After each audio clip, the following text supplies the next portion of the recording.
So while I'm waiting for the plumber to come on this side, I thought I'd use my time efficiently and post a video just to share a little bit about 22 years on. We're still, finding that, there is a bit of work to be done when you come to investing, developing and renting. So in this video, I just want to share a little bit about the challenge sometimes and what you have to do when these challenges present itself. So it's not all rosy, it's not all Ferraris and lots of money. So it's a lot of hassle sometimes as well. In this particular case, I had a house that I'd done up about 6 months ago, moved one of my tenants who'd been with us for about 6 years, went from room to 1-bedroom flat to 2-bedroom flat, and then a family home or 3-bedroom house. Challenge is nice guy, but circumstances changed, lost his job, wife was cheating on him or something, I don't know what it was, but anyway, he kind of fell into depression, couldn't pay his rent. 2 months down the line, he was owing 2 months rent. So we ended up having to serve him Section 8. I had in between that time trying to talk to him, trying to get him to at least meet his commitments, but clearly we saw that he was not even able to communicate, let alone pay his dues. So we obviously have a commitment to the banks and everything else to be able to meet. So served him Section 8. 2 months later, he was due to leave. But in effect, we helped him move his stuff out.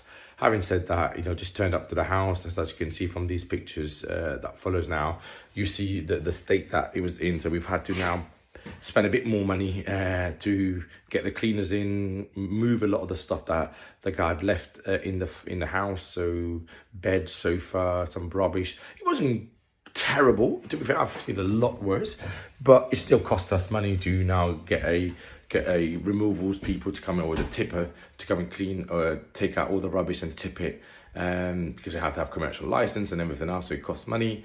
And then now we have to chase this guy in court to try and recoup this 2 months, which is about $2.5 grand worth of rent. So it's not, it's not like what I want to portray, through those videos is obviously how things work, how we do it, but also some of the time, it's good to know that actually it's not always that easy. It's not just turning up and picking up your rent or getting your rent turning up into your bank every month. There are some challenges to be met.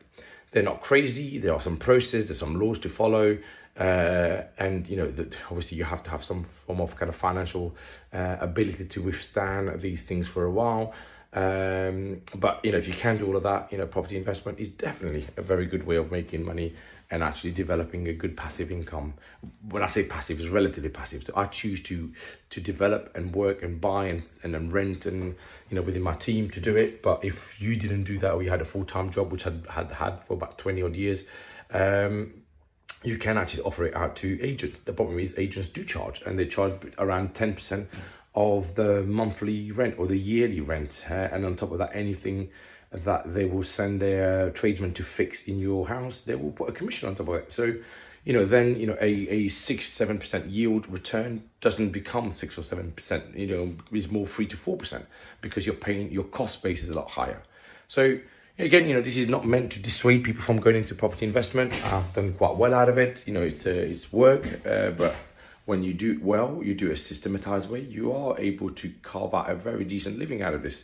But I also wanted to share that there are some challenges that you also have to bear in mind. But done well and done in a systematic way, everything can be overcome.